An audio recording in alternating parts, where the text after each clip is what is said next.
So welcome to the second video on transition metals for Advanced Higher Chemistry Unit 1.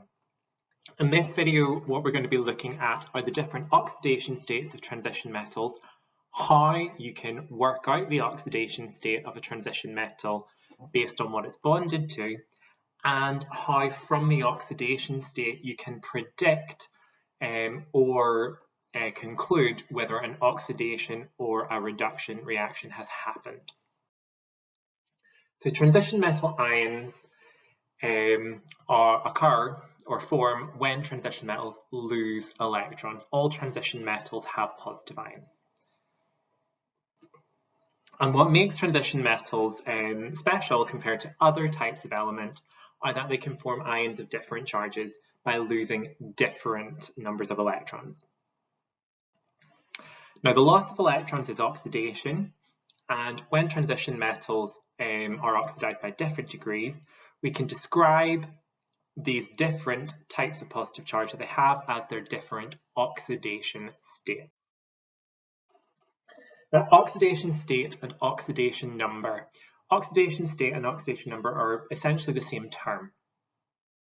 And an atom can be said as being in a particular oxidation state or having a particular oxidation number, which is essentially what sort of positive or negative charge does it have. So it's related to what its ionic charge would be if it were a single ion, even though it's part of a greater complex molecule or multi-atomic ion, polyatomic ions term. So the first thing we need to know when it comes to oxidation states or oxidation numbers is that every single element in their native form will have an oxidation number of 0. So every metal that's just pure metal has an oxidation number of 0. All noble gases have an oxidation number of 0, and all the non-metals in their different forms, whether they're diatomic or something like sulfur, that's S8, all of those elements have an oxidation number of 0. Now, ions of a single atom will have an oxidation number equivalent to their charge. So an iron 2 plus ion has an oxidation number of +2. A sulfur 2 minus ion will have an oxidation number of 2 minus. When it comes to complexes or polyatomic ions or molecules that have become charged, the sum of all the oxidation numbers for each element within that molecule, ion, or complex will add up to give the charge on the compound, complex, or ion. So for example, in sodium chloride has an overall charge of 0, and that is because the oxidation state or the oxidation number of sodium is +1, the oxidation state of chlorine is -1.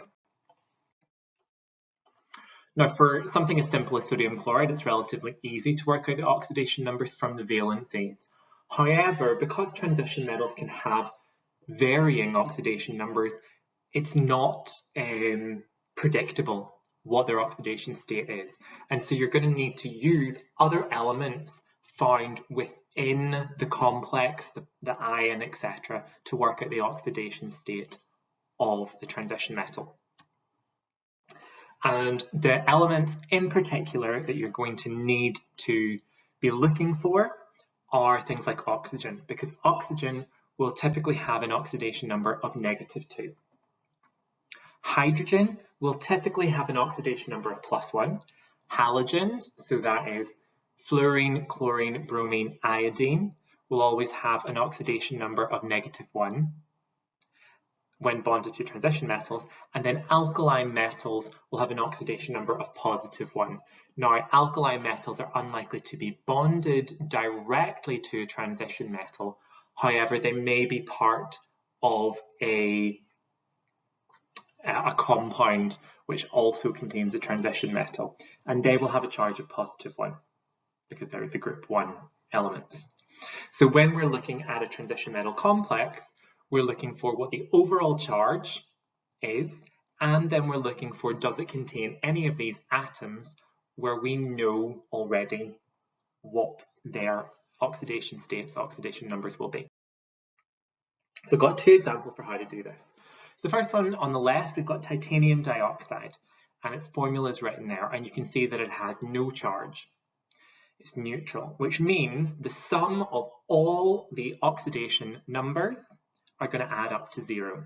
We've got one titanium and we've got two oxygen, and their overall oxidation numbers will add up to give us 0. We don't know what titanium is, but we know that oxygen has a charge of -2. So we've got two of these negative charges from oxygen, which means that whatever titanium is, minus the 4 from the two oxygens equals 0, which means titanium must be +4. Essentially, you're generating algebraic equations and then solving them. Permanganate, our next one. Now, it has a negative charge overall, so it's going to add up all the oxidation states to -1. And we've got 1 manganese and 4 oxygens. Again, oxygen is -2. In this case, it means that manganese -8 gives us -1. So when we bring that -8 across to the other side, we change the sign. And that means manganese is +7. It is usual that you will be asked to work out the oxidation number of a transition metal at some point during the paper. Sometimes it is as easy as what is the charge on this ion. Sometimes it could actually be from the electron configuration, but sometimes it's going to be using something like this. Now, the fact that transition metals have these varying oxidation numbers is one reason why they tend to form different coloured compounds. So we can see here copper tends to form all different shades of blue and green, and cobalt at the bottom tends to form things in the range of blue to purple, including dark reds and pinks.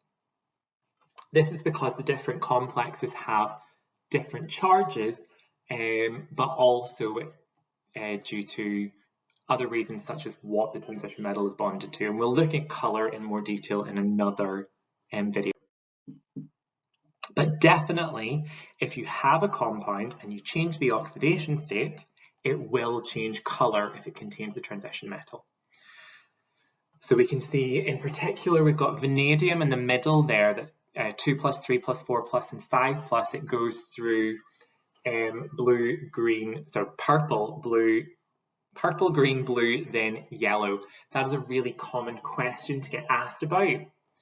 And then another one is the chromium one. You can see that chromium, we've got the 3+ is green and the 6+ is orange. That is dichromate going to chromium 3+ in the test for whether or not an alcohol can be oxidized.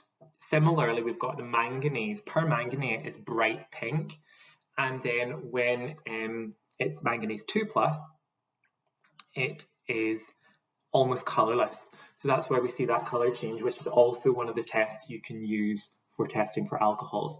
So transition metals and their colour changes, you have already seen them in previous courses. Now, when it comes to transition metals, because they can have variable oxidation states, it means they are really prone to doing redox reactions. If the oxidation number goes up from +2 to +3, it has been oxidized, its oxidation number has increased. If its oxidation number has gotten smaller, it has reduced. So oxidation is also defined as an increase in oxidation number, reduction as a reduction or a decrease in oxidation number. And you can use the oxidation number of your starting material and your product to work out which process has happened to a transition metal. For example, in this transformation, iron trichloride has gone to iron 2-chloride. The oxidation number of iron on the left-hand side is 3, on the right-hand side is 2. That number has gotten smaller, so that's a reduction. In copper oxide to copper sulfate, well, the copper has gone from +1 to +2. It's increased, so it's oxidized.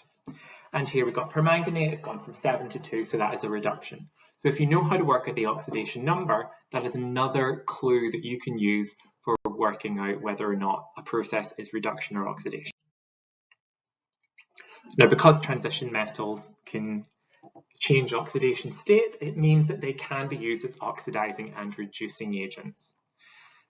So a good oxidizing agent, something that will cause other things to be oxidized, typically are transition metals that themselves are currently highly oxidized, because they, if you've got a really high oxidation number, it's easy to reduce your oxidation number. And if you reduce your own oxidation number, you're increasing the oxidation number of something else. So permanganate, which is +7, and dichromate, which is chromium +6, are really good oxidizing agents. And these are things you already know from last year. They are at the bottom part of that redox table in your data booklet. Because they've got a high oxidation number, they're easily reduced. Transition metals with low oxidation states are good reducing agents. And this is typically metals in their elemental form, because they are 0 and will prefer to go from 0 to +1 or +2 or +3. And therefore, they will give away electrons, making them good reducing agents. So the higher the oxidation number on an element, the better it is as an oxidation or oxidizing agent. And the lower the oxidation number on a metal, the better it is as a reducing agent. So this has been our introduction to redox and oxidation numbers for transition metals. It is really important that you're able to use these skills, because they can sometimes be applied to non-transition metal situations as a sort of skills or problem solving question. You just apply the same logic as what you've learned in this video.